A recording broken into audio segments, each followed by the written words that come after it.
Perfect.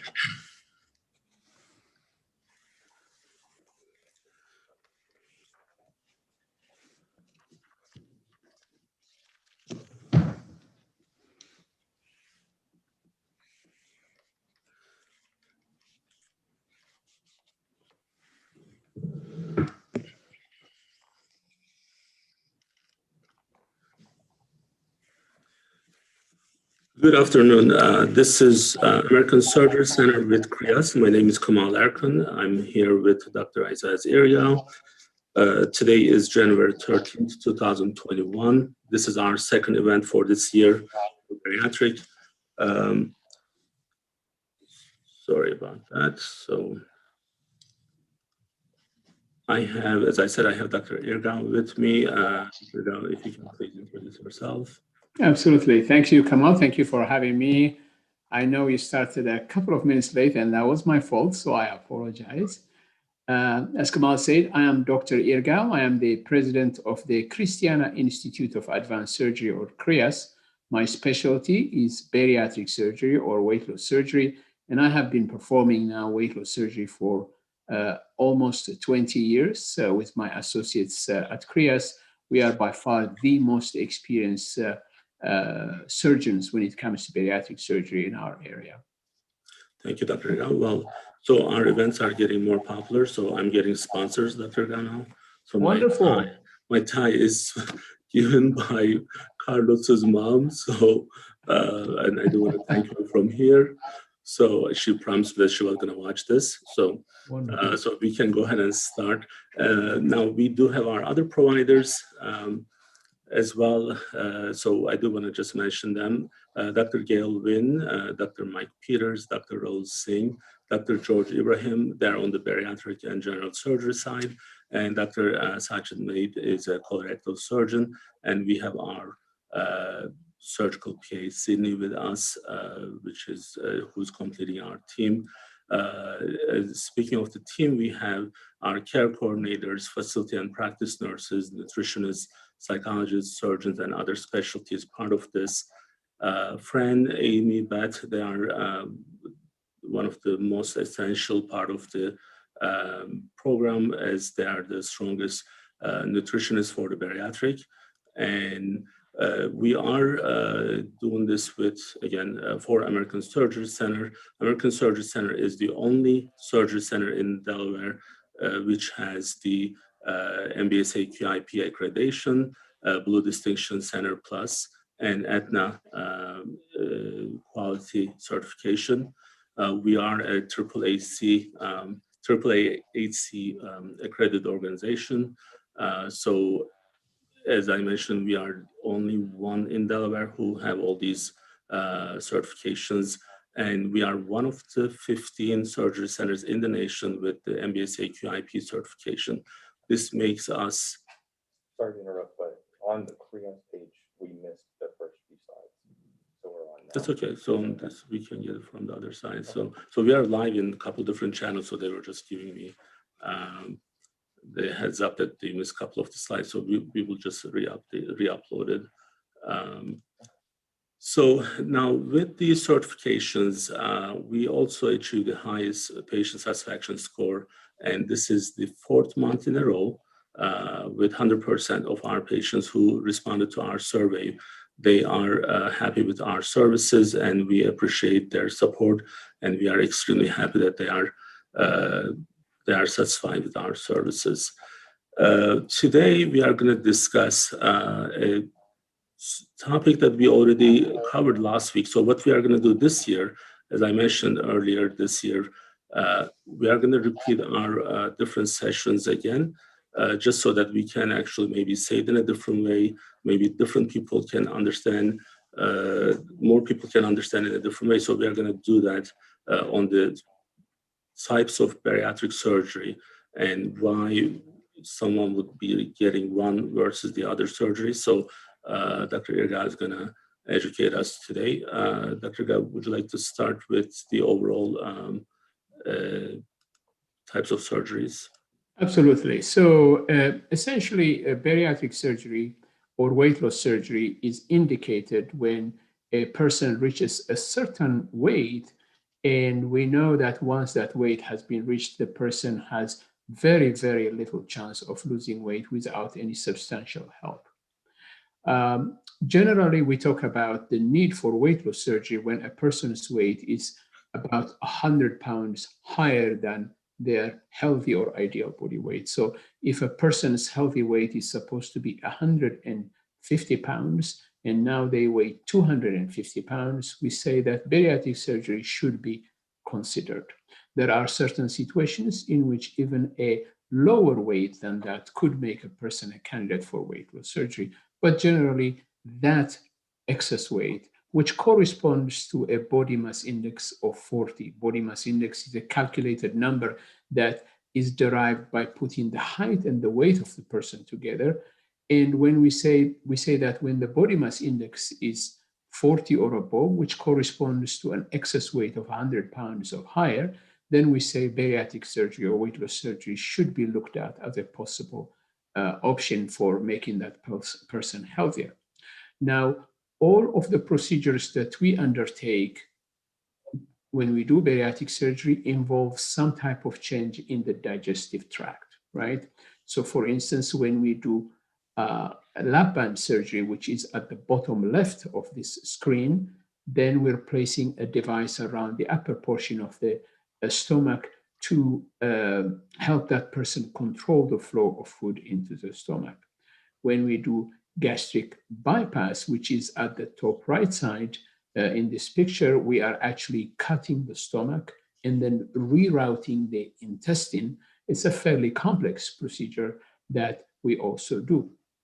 Another procedure that is done very, very commonly is the sleeve gastrectomy, which is at the top left of this picture. And in that situation, our goal is actually to reduce the volume of the stomach surgically by removing a good portion, what we call the greater curvature of the stomach, which is the most stretching portion of the stomach, completely out, and then leave that person with a banana-shaped, much, much smaller pipe-like stomach. All these procedures actually in our program, we do laparoscopically with very small incisions. In fact, all these procedures we do in our surgery center as an outpatient basis in most cases.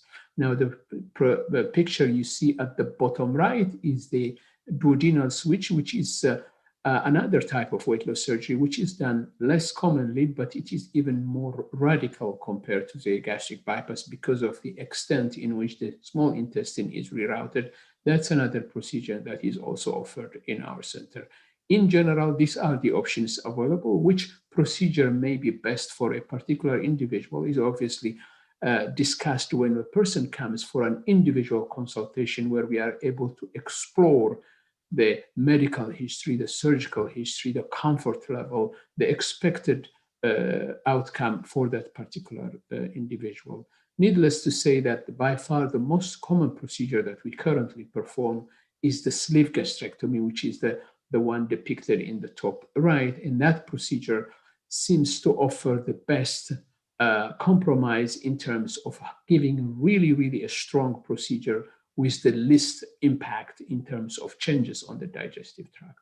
Having said that, we do offer also much less invasive procedure like the gastric balloon, whereby we actually introduce a balloon into the stomach and leave it there for about 6 months to give that person an ability to reduce the amount of food that they can put in their stomach, to create a stretching of the stomach on a continuous basis to mimic fullness, and also to delay something called gastric emptying. That procedure is completely non-invasive because we would do it without making any incisions in the skin. It's done endoscopically, which means we introduce that balloon through the mouth of the person when the person is asleep. And it's a procedure really that is appropriate only for people who are looking to lose a modest amount of weight. In fact, it's indicated for people with a body mass index between 30 to 40, which would mean class 1 or class 2 obesity. Kemal, are we going to spend time talking about a specific procedure today? Do you want me to expand more on this, on the balloon today, and then we can expand on the other procedures on future sessions? So what I wanted to do, a couple questions, Dr. Irgau. So if we can cover the gastric sleeve and the bypass, just so that the difference between the two is pretty clear. We have done this in different videos, but today, I just want to make sure that when, that's why I put the pictures a little bit bigger on these. So when patients are looking at them, they can kind of see the complexity of these procedures. Now, like I have one specific question for you, right? Sure. When we are looking at here, so there's no detachment here, right? So this is just staying the same. So we are taking the part of the stomach. So then this kind of like orangish, which actually I have seen this, we send this for biopsy, right? We take this thing is taken out for the gastric. No. So let me correct that one. So the stomach that used to be up here, obviously, is removed, but the organ that you see behind, that's actually the pancreas. That is obviously left behind. See, like, okay, so that's, I thought it was the one that we were taking, like when we were okay, it's not. So erase all this. So. Yeah, exactly. Yeah. So we are taking a portion of the stomach. So the stomach, which is obviously looks like a watermelon, in its original shape, is partitioned so that now it looks more like a banana, as you can see on the left upper portion of the screen. Yes, that is the stomach. This is the stitches, right? That dot at the staple line. That's where the stomach has been cut and then sealed, essentially. So the final picture of the stomach is the one that looks like a banana, essentially. So that is the sleeve gastrectomy. And our practice is the first practice to perform the laparoscopic sleeve gastrectomy in the state of Delaware. And we have been performing this for many years now. We have great experience with the sleeve gastrectomy. As I said, it's by far the most common procedure that we perform. And I believe also our practice is the first one to institute a completely outpatient setting for the sleeve gastrectomy, not only in our state, but in our tri-state area, Kemal. In fact, there are only very few places in the country where people go home the same day after a sleeve gastrectomy. And we have been able to institute a protocol really that allows people to have so little in terms of symptoms of nausea or pain that they're able to go and sleep in their own bed, essentially, with excellent safety parameters. So the sleeve gastrectomy works essentially because a large portion of the stomach, particularly the stretching portion of the stomach, is removed. So the person will have very little room for them to overeat. There is not really much room. In fact, the portion of the stomach that is left behind is fairly non-compliant. It means that doesn't stretch very easily. It's pretty tight. So when people eat, they will feel full very quickly. And then on top of that, the other important point, Kemal, like we've talked in the past, is the portion of the stomach that we remove happens to be that portion of the stomach that harbors the signals of hunger as well. And so it's not uncommon for many of our patients to say that they don't feel hungry at all after surgery, and they have to remind themselves to it. That's actually another very good picture for us to be able to demonstrate exactly what it is that we do with this procedure. Exactly. So that is the sleeve gastrectomy. Essentially, we are removing a good portion of the stomach, as you're showing on this slide here, and nothing else. The intestine is left intact. We do not do any changes in the intestine, essentially, right?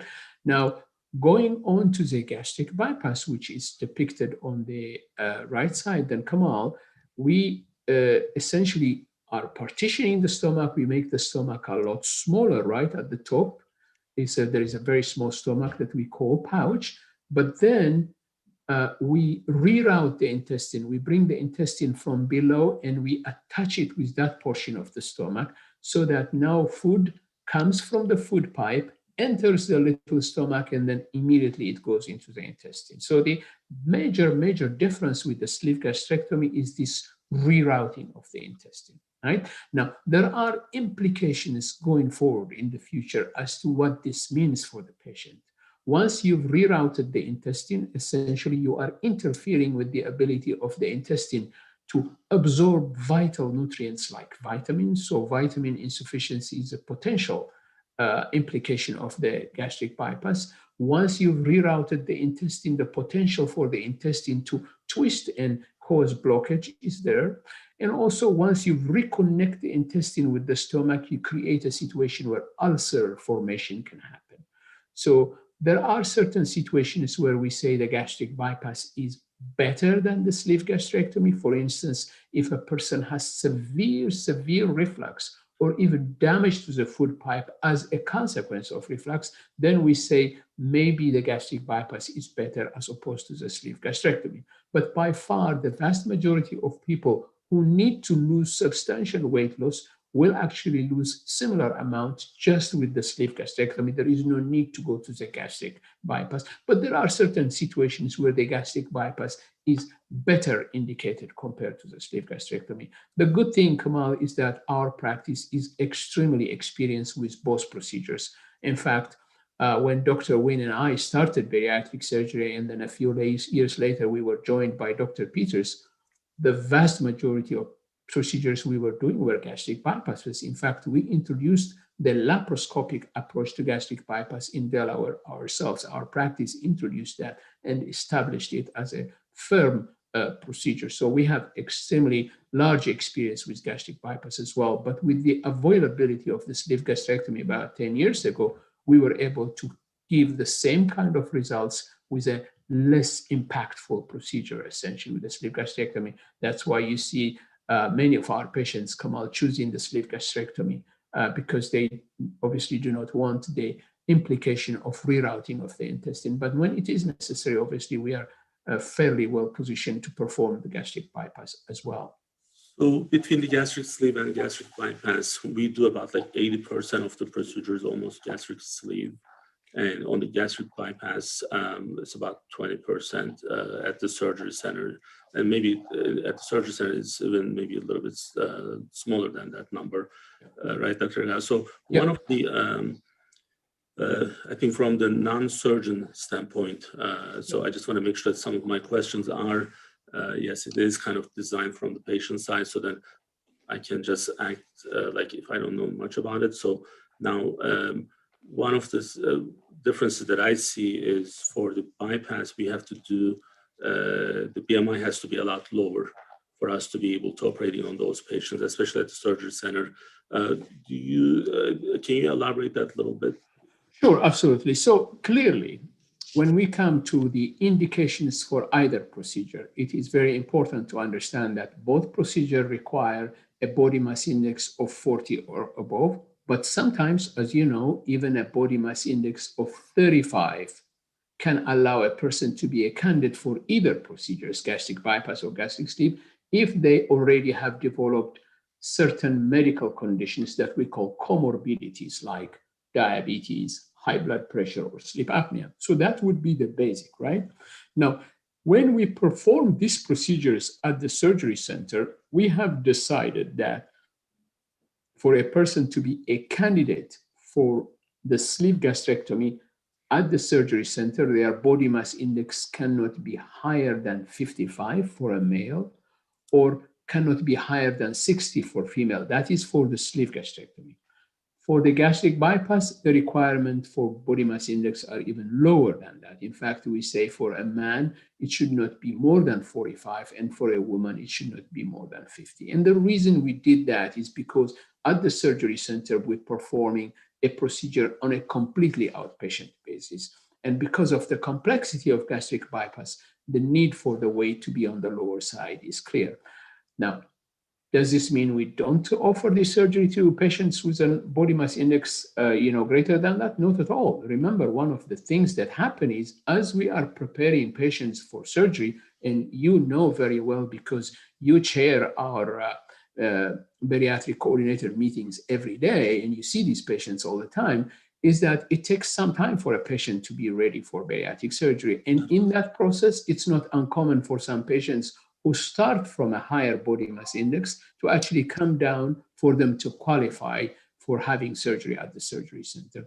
Clearly, for patients who are on a very high body mass index, obviously we will do them in an inpatient setting rather than in the surgery center. So, Dr. Irgau, we have done many first in CHRIAS, under CHRIAS and surgery center. So we were the first bariatric practice in Delaware, first on the sleeve, but then you and I, we actually started the balloon program at the surgery center. So the balloon was kind of different than what we knew prior to the other surgeries.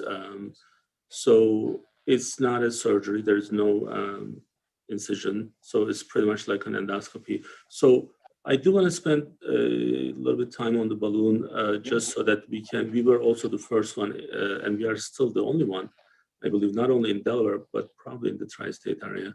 So can we actually discuss the balloon and who can actually benefit from the balloon and what's available for those patients? Absolutely. So we're looking at the indications for the balloon would be a person with a body mass index between 30 to 40, essentially. So generally, it's for people who are looking to lose on average 25 pounds. That would be the expected average, although people have lost up to 45, 50 pounds, even with the balloon, right? So as you are showing in your picture, I do have actually one sample of the balloon here in my hand. That is the actual balloon that is inserted in the stomach. I'm But it's not inserted. Stop sharing so then they can see the full picture. Go ahead.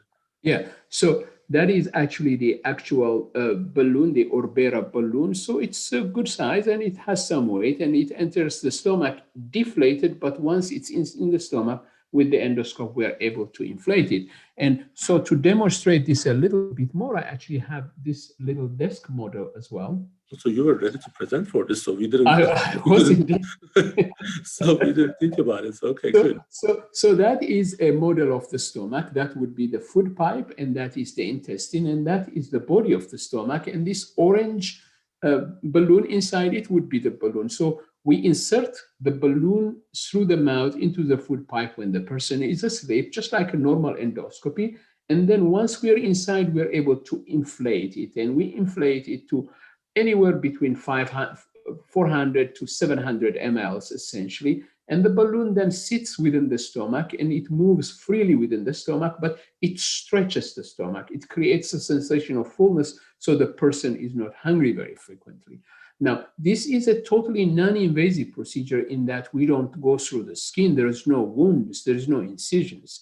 But also, it's important to understand that it's a foreign body inside the stomach. So there is a time limit as to how long we can leave it inside, right, Kemal? And that time limit is actually 6 months. But our program, as you know, offers a 12-month program, which means that the person will be seeing a nutritionist and the bariatric doctors, surgeons, monthly for the 6 months in which the balloon is inside, but also for another 6 months afterwards to make sure that the weight that was lost during the balloon actually stays off as the person goes forward without the balloon.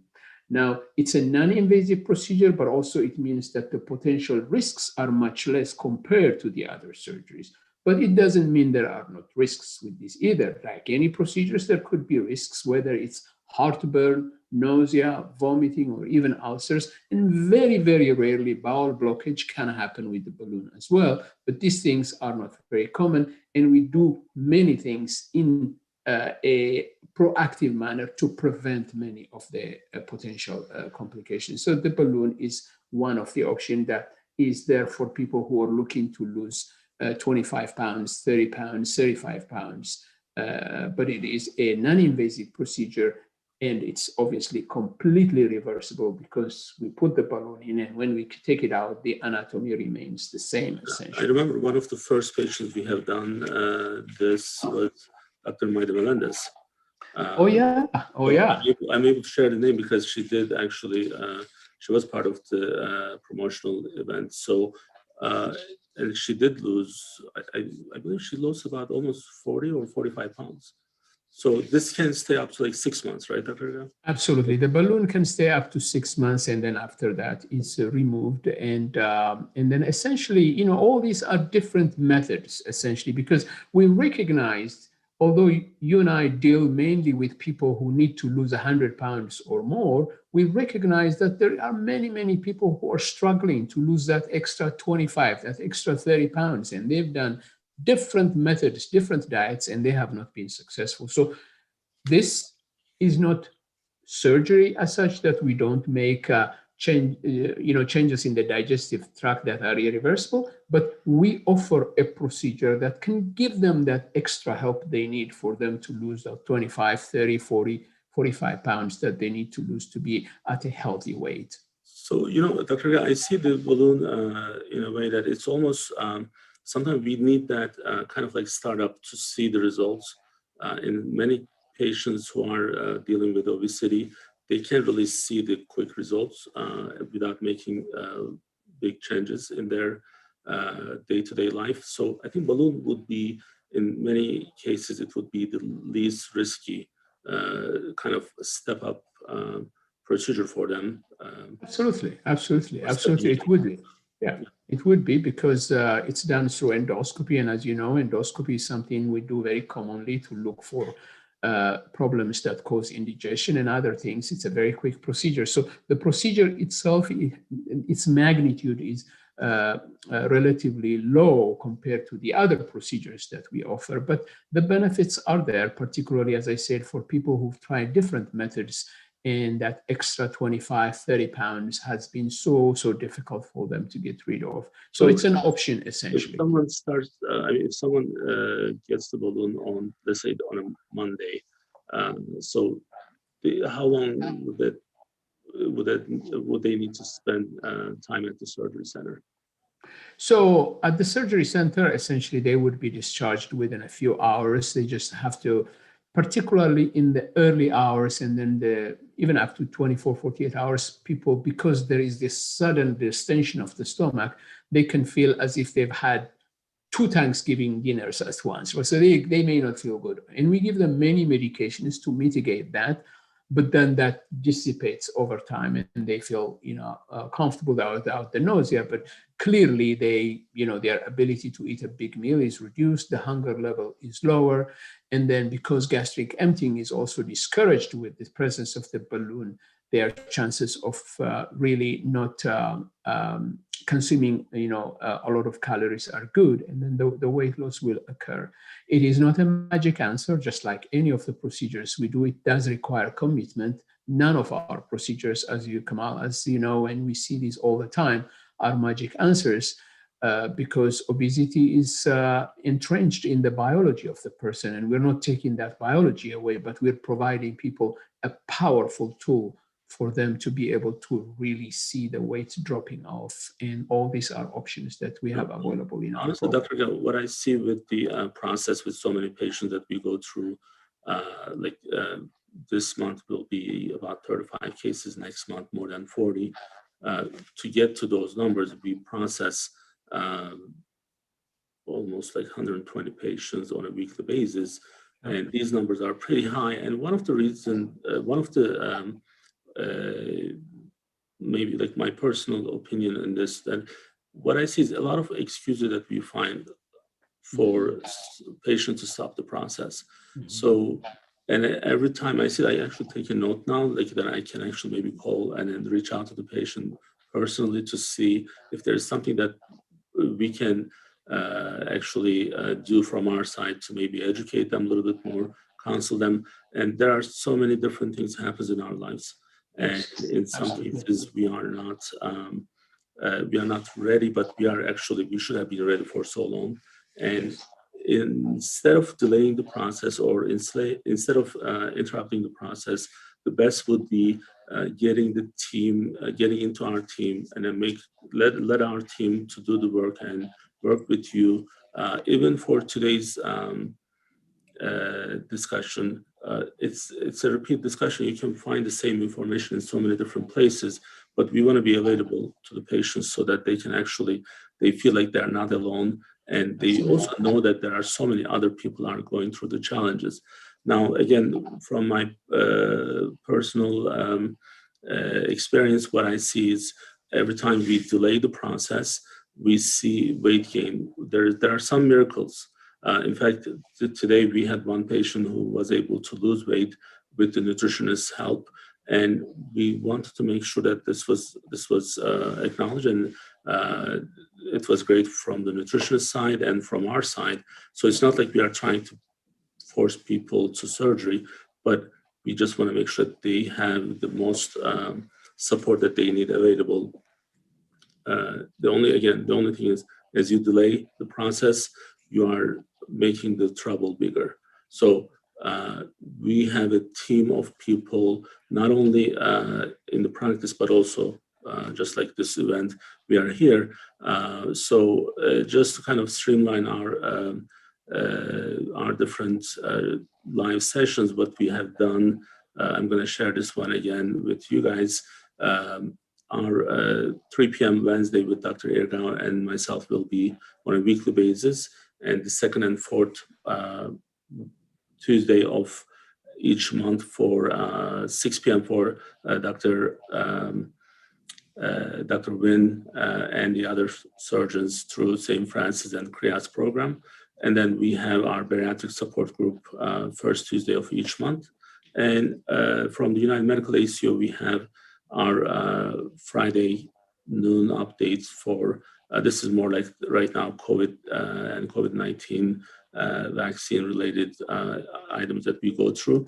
And all of these events are going to be in a different specific playlist. So try to catch these. I'm hoping that people are benefiting from this. And tonight we have an event with our from our nutritionist. This is for the patient with diabetes, but feel free to catch us on this event as well. It's going to be at 7 p.m.